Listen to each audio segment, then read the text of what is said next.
시청자 여러분 안녕하십니까. 그것이 알고 싶다의 박형중입니다. 지난번 국회편 일부의 반응이 좋았던 관계로 2부 영상 또한 추가 촬영하게 되었습니다. 지난 1부에서는 국회의 구성 방식 및 국회의원이 특권에 대해 낱낱이 파헤쳐보았는데요.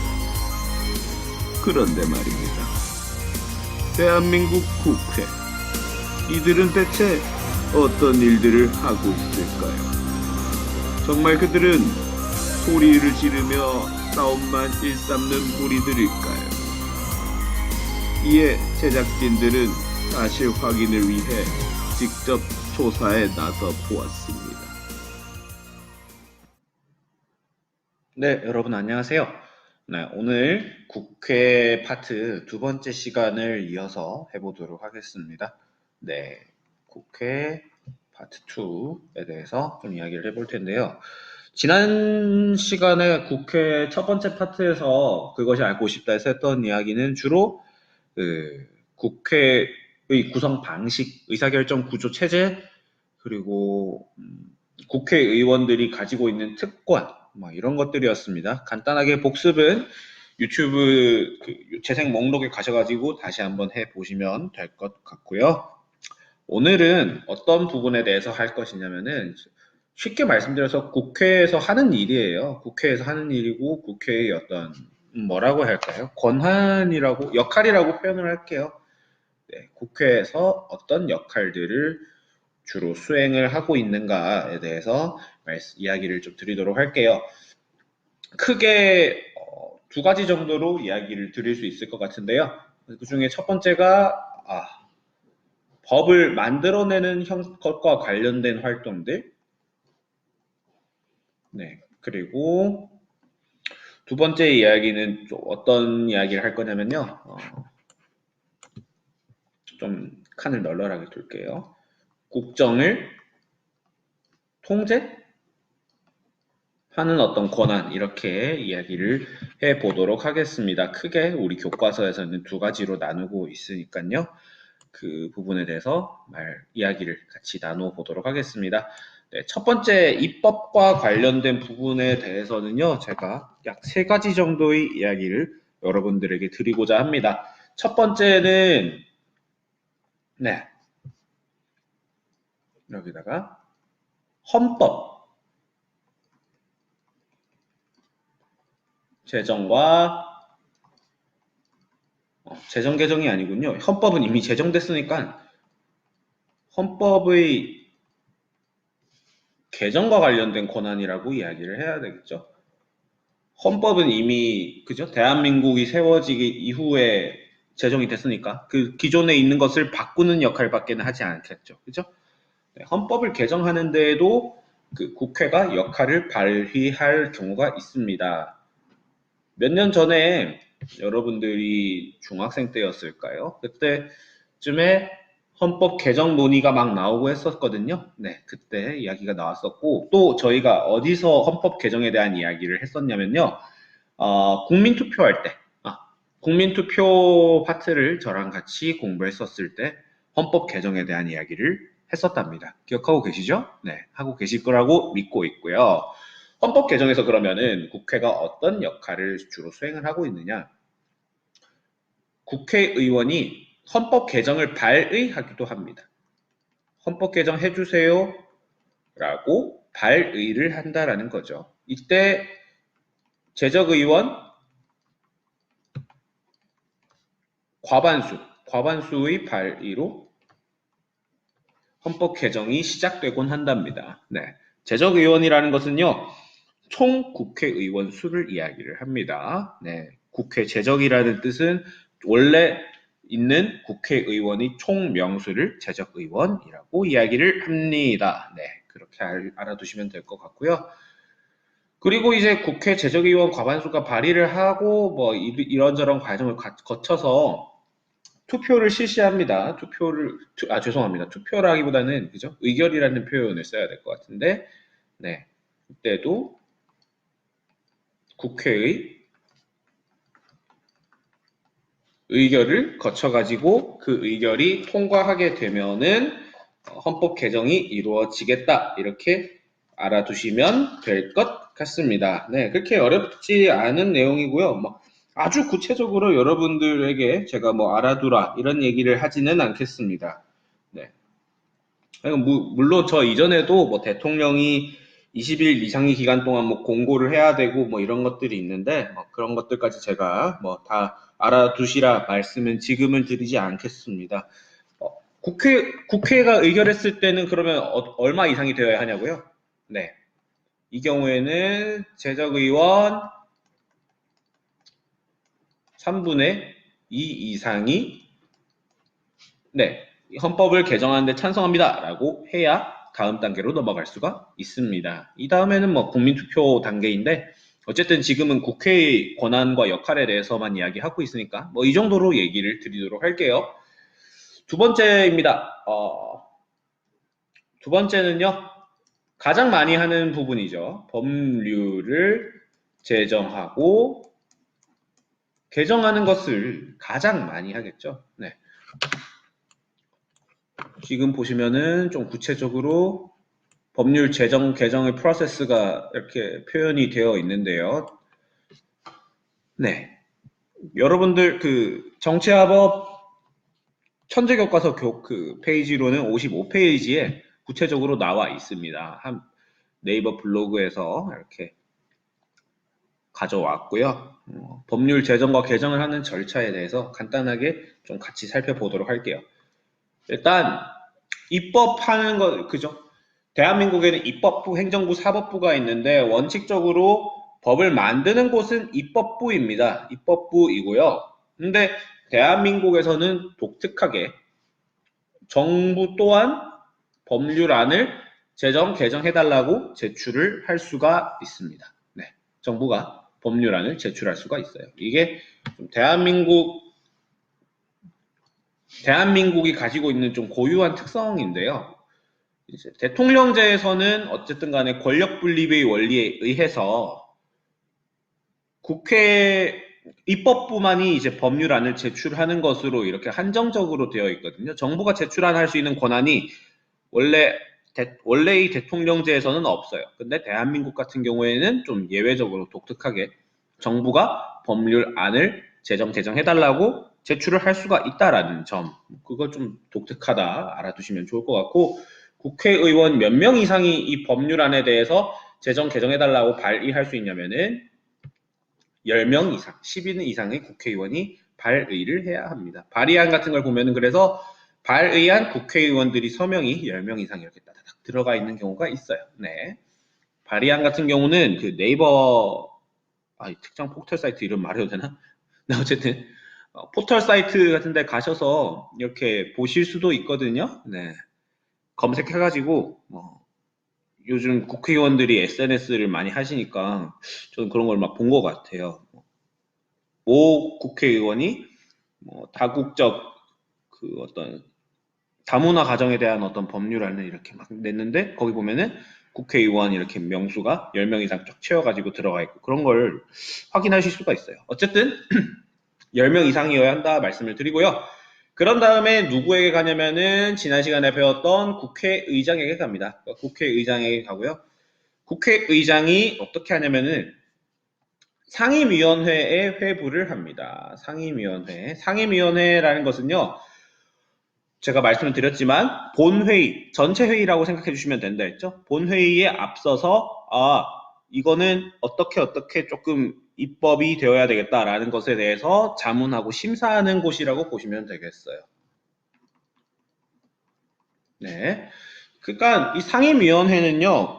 약 20개 정도가 있는 걸로 알고 있어요. 근데 그 안에서도 뭐 교육위원회가 있고 국방 관련된 위원회가 있고 기타 등등 위원회 같은 것들이 상당히 많이 있거든요.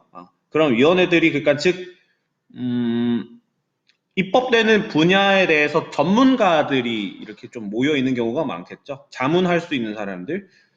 네. 그런 쪽으로 이렇게 위원회를 꾸려가지고 너는 국방 쪽으로 이렇게 좀 전문가니까 국방 관련된 위원회에서 이거 조금 심사해주면 좋겠다라고 이렇게 국회의장이 회부를 시키는 거죠. 네, 그렇고 밑에 보시면 법사위, 법제사법위원회라고 있어요. 이게 조금 표시가 살짝 애매하게 되어, 표시가 살짝 애매하게 되어 있긴 한데요. 법제사법위원회라는 것은요, 법의 체계를 검사하는 곳이라고 보시면 됩니다. 법제사법위원회가 일단 입법을 하는 데 있어서는 법의 형식이잖아요. 근데 그 법의 형식이 법의 체계라던가 뭐 기타 뭐 법정 논리 같은 것들에 의해서 좀 형식이 잘 갖추어져 있는지를 보는 곳이라고 생각을 하시면 됩니다. 네, 이게 좀 헷갈리게 돼 있는데 이렇게 이 사이에 들어간다라고 생각을 하시면 될 것 같아요. 상임위원회에서 내용적인 걸 심사하고 법제사법위원회에서 법의 체계와 같은 형식 등을 심사한다 이렇게 보시면 되겠고요. 그렇게 해서 통과해서 상정을 한다라는 표현을 보실 수가 있습니다. 상정을 한다. 안건을 상정한다. 안건을 올린다. 이렇게 생각하시면 되고요. 그렇게 해서 본회의로 가게 된답니다. 네, 그렇게 해서 본회의, 전체 회의라고 생각하시면 된다 말씀드렸죠.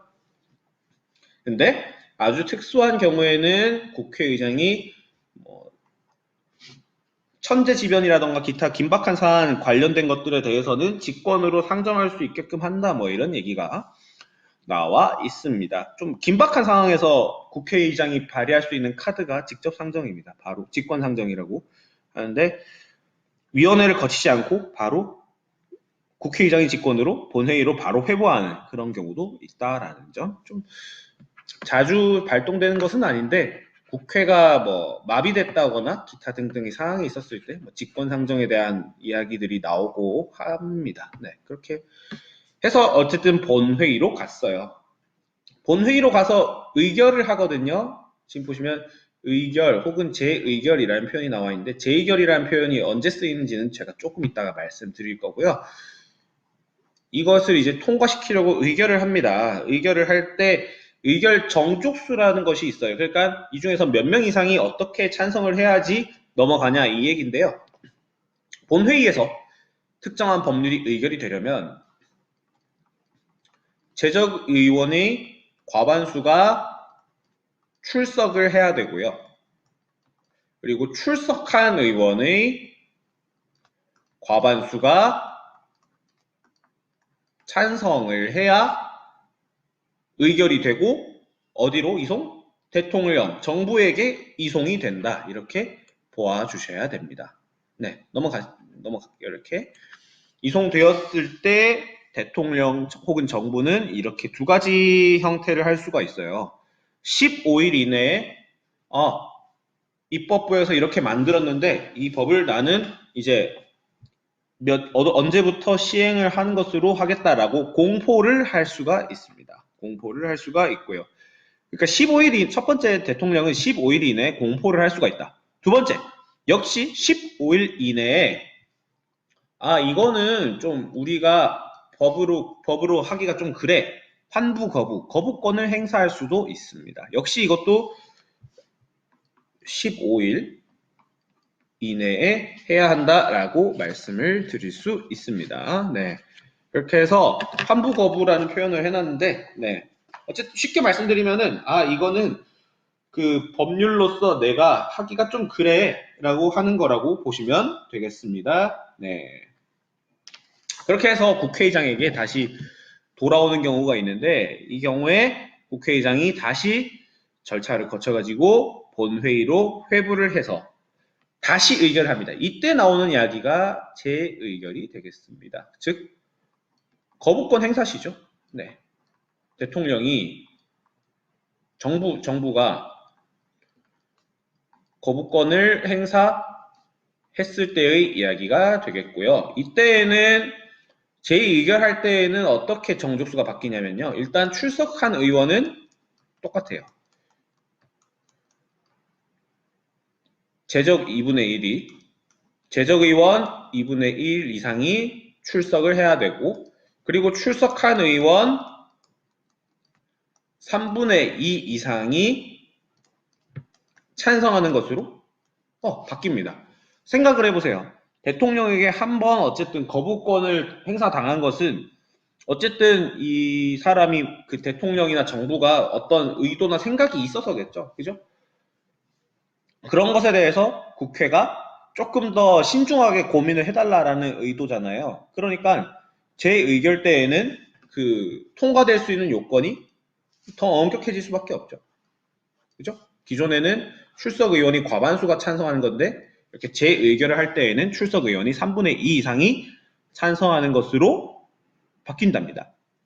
더 엄격해졌죠. 그래서 재의결이 됐을 때에는 조금 상대적으로 기존의 의결 때보다는 까다로워져서 통과가 어렵다 이런 얘기를 드릴 수 있습니다. 그럼에도 불구하고 근데 통과가 된다면요, 대통령은 여기서 다시 한번 거부권을 행사할 수가 없어요. 거부권은 1회에 한해서만 행사를 할 수가 있습니다. 그래서 재의결을 했을 때 이 정족수를 만족시키게 된다면요, 아이고, 법률안이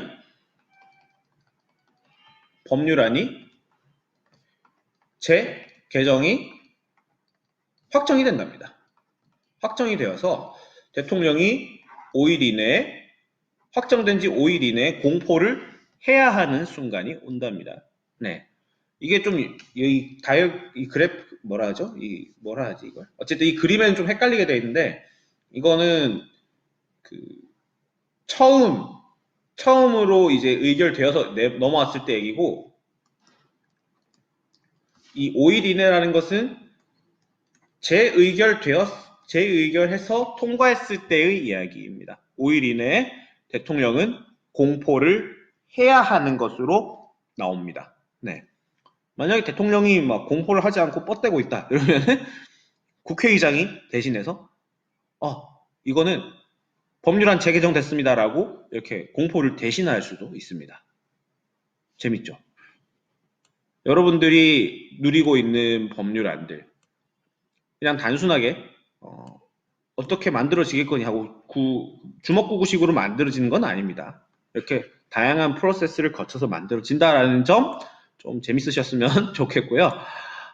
다음으로 바로 넘어가도록 하겠습니다. 추가적으로 질문 있으시면 언제든지 저에게 해주시면 좋고요. 세 번째, 조약에 대한 얘기입니다. 조약을 체결하고 비준하는 데에 동의권을 행사할 수가 있습니다. 조약을 체결하고 비준하는 데에 동의권을 행사할 수가 있습니다. 그리고 혹은 사후적으로 승인권 같은 것들에 대해서도 국회에서 이렇게 하고 있다라는 점. 네. 조약을 체결하고 비준하는 데 동의를 하거나 특정한 사안에 대해서 사전적으로 행정부가 뭔가를 시행했어요. 예를 들면 계엄령을 시행했다거나 사전에 군사 파병 같은 것들을 일단 누군가의 동의를 얻지 않고 일단 딱 결정했을 때 그 이후에 사후 승인권이 있어야지 그 행동들을 계속할 수 있는 경우가 생기거든요. 그랬을 때 사후적으로 국회에서 우리는 이것을 승인하지 않겠다라고 하면은 행정부 등은 계엄령을 철수하거나 군사 파병을 하지 않아야 됩니다. 그런 것들이 있어요. 네. 이건 입법 관련이라고 제가 하긴 했는데 어찌 보면은 또 국정통제 관련이라고도 얘기를 할 수가 있어요. 사실 이 두 개를 크게 나누는 게 의미는 없다라고 생각을 합니다. 어쨌든 조약을 체결하고 비준하는 데 동의한다라는 것은 이런 거죠. 특정한 조약을 체결하고 비준하는 체결권자, 비준권자는요, 국가의 원수예요, 원칙적으로. 대통령이죠. 대한민국에서. 대통령이 다른 국가와의 조약을 체결하고 비준하는 데 있어서 먼저 국회의 동의를 얻어야 한다라는 거죠. 저희가 민주주의 원리에서 얘기했었을 거예요. 조약이라던가, 그지? 갑자기 말이 생각이 안 나지? 헌법 제6조 2항이었나요? 네. 교과서로는 저희가 210조기인데요. 그죠? 그렇죠. 일반적으로 승인된 국제법규 있었잖아요. 일반적으로 승인된 국제법규, 헌법상 공포 체결된 조약에 대해서는 국내법이 효력을 가진다라고 했잖아요. 그때 그 국내법이 되는 것이 조약이니까 입법 관련으로도 볼 수가 있는 거죠. 그죠? 조약 자체가 국내법으로 편입이 되는 경우가 생기니까. 어쨌든 국가의 원수인 대통령이 단독적으로 조약을 체결 비준하는 것이 아니라 입법부의 동의를 받아야지 체결 비준을 할 수 있다라는 점. 네. 기타 등등 이야기들이 좀 나올 수 있을 것 같습니다. 네. 그렇게 어렵지 않죠. 네. 이렇게 해서 입법 관련된 이야기들은 이렇게 세 가지 정도로 나누어서 말씀드리도록 하겠습니다. 헌법 개정 첫 번째, 두 번째 법률 제정과 개정, 세 번째 조약 체결 비준 동의권 혹은 사전적으로 시행한 행정부의 어떤 각종 명령 등에 대한 사후적 승인권, 이렇게 정리를 하도록 하겠습니다. 다음 국정통제에 관련된 권한으로 넘어가도록 할 텐데요. 국정통제와 관련된 것들은 일단 이런 것들이 있죠. 첫 번째는 국정감사, 국정조사가 있죠. 그죠? 국감 얘기 많이 들어봤잖아요. 보통 국정감사 조사하면은 생각나는 단어가 있죠. 청문회라는 거 하잖아요. 그때 주로 이제 이렇게 하잖아요. 국회에 불러가지고 행정부의 어떤 관료들을 이렇게 신문하는 식으로 이렇게 막 물어보고, 그죠? 뭐 당신의 아들이 뭐 어땠니 저땠니 하면서 뭐 편법 증여를 했니 많이 이런 얘기 막 하면서 막 후보자의 자질들을 막 테스트하거나 기타 등등, 아니면은 뭐 어떤 사업을 했는데 그 사업 자금 제대로 뭐 조달된 거 맞아요? 막 이런 식으로 하는 거 있잖아요. 그런 것들. 네, 그런 것들이라 생각하시면 되고요. 그러면 국정감사랑 국정조사는 뭐가 달라요? 두 가지가 다릅니다. 첫 번째, 국정감사는요. 여기다 적을까? 국정감사는 정기적 형태로 하는 것이고, 국정조사 같은 경우에는 비정기적으로 하는 것입니다. 왜 그러냐면은 두 번째 차이점이기도 한데요. 국정감사는요, 국정 전반에 대한 것을 점검한다라고 보시면 되고요. 국정조사 같은 경우에는 국정 전반이 아니라 특정한 사안이 발생했을 때 할 수 있는 국정통제 권한이 국정조사입니다. 그죠? 국정 전반에 대한 것은 어쨌든 매일매일 챙겨야 되니까 정기적으로 하는 것이고요. 국정조사에서 하는 특정 사안 발생하는 것들은 정말 그 우발적이라는 표현 말고 또 약간 어떤 표현이 있지? 급작스럽게 생기는 일에 대해서 비정기적으로 조사를 하니까. 그죠? 그러니까 국정조사는 비정기적이다. 이렇게 이야기를 드릴 수 있을 것 같아요. 두 번째 국정통제 권한에 대해서 이야기를 좀 드릴게요. 조세 법률주의라는 것이 있습니다. 네. 조세 법률주의라는 것이 있는데요. 이렇게 얘기를 합니다. 국민에게 이제 세금을 걷거나 이제 과세를 하는 경우에는 무엇을 따라야 하냐? 법률에 따라야 한다라는 말이죠.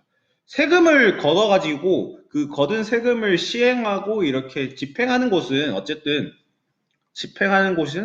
행정부거든요.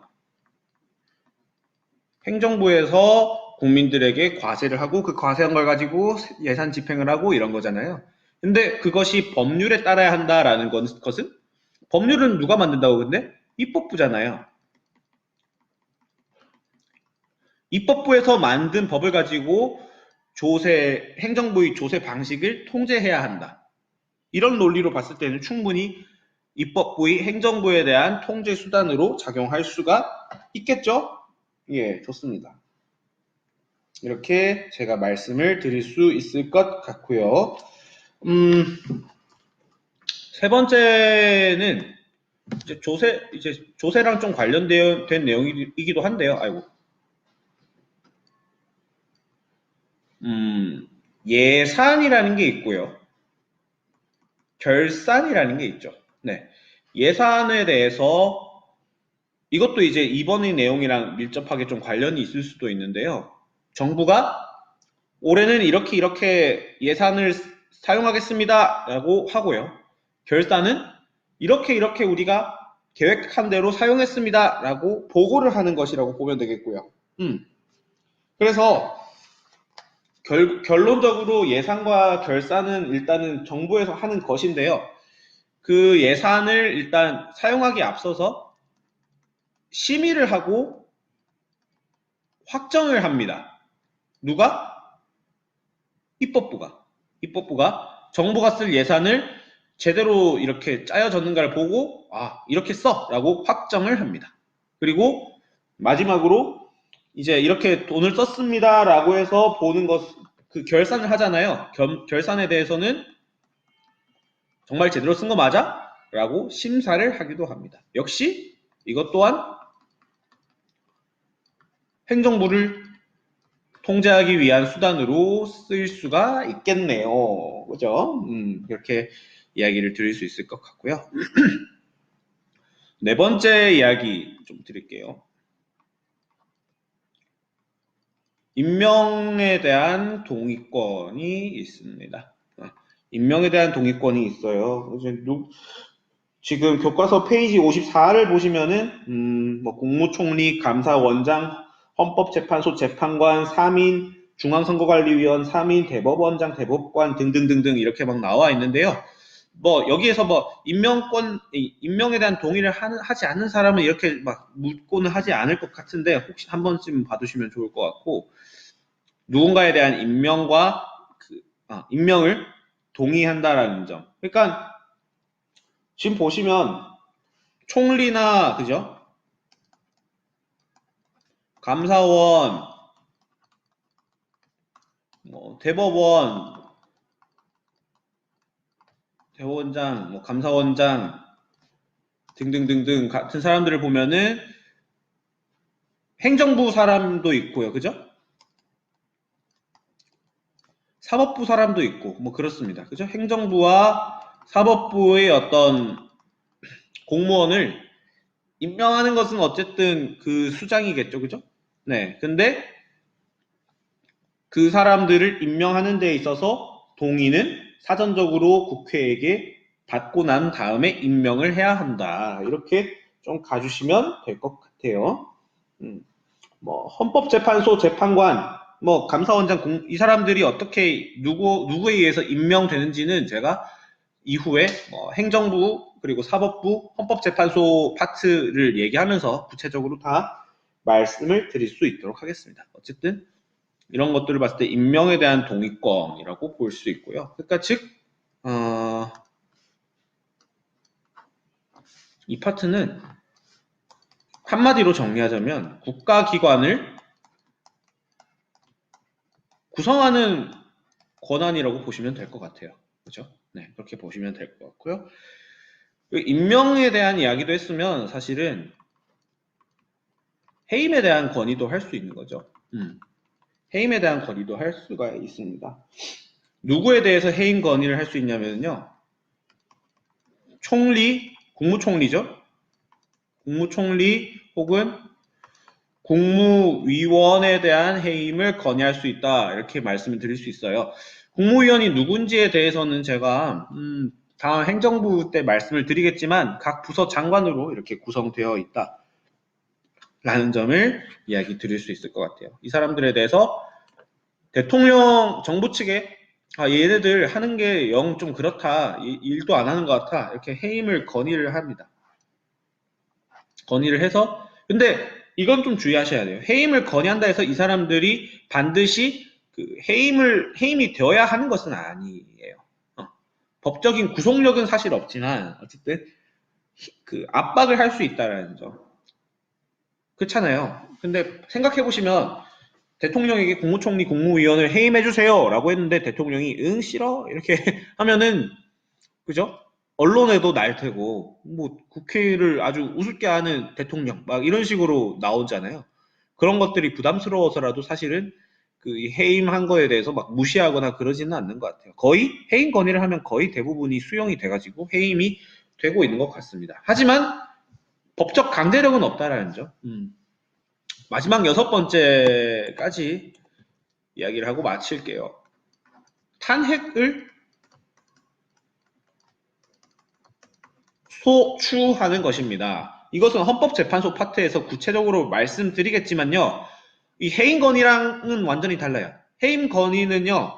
뭔가 법적으로 잘못한 것을 떠나서 그냥 정치적 책임을 얘기를 해요. 정치적으로 뭔가 좀 잘못했고 실정을 저질렀고 이런 거죠.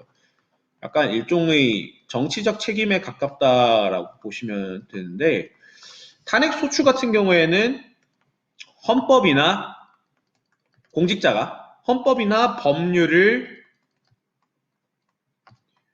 위배했을 때에 할 수 있는 것을 탄핵 소추라고 이야기를 합니다. 그래서 대통령이나 기타 고위 공직자들이 헌법이나 법률을 위배했을 때 국회에서 탄핵을 소추할 수가 있습니다. 국회에서 탄핵을 소추하면은 그게 어디로 가냐면은 헌법재판소로 가서 탄핵 여부를 심사하는 그런 구조가 되겠습니다. 네, 이 정도로 이야기를 드리고 탄핵 소추와 관련된 이야기 등은 제가 헌법재판소 파트에서 아주 상세하게 좀 설명을 드릴 수 있도록 하겠습니다. 이렇게 국회의 어떤 다양한 권한들에 대해서, 역할들에 대해서 두 가지로 나누어서 이야기를 드려보았습니다. 그 내용이 그렇게 적지 않았던 것 같아요. 네, 내용이 좀 많았는데 하나하나 곱씹어 보면서 핵심적인 내용, 중요한 내용 위주로만 이렇게 여러분들이 정리를 쫙 해 나가시면 좀 부담이 줄어들지 않을까 생각을 해봅니다. 여기까지 수업을 하도록 하겠습니다. 끝까지 시청해 주셔서 감사합니다.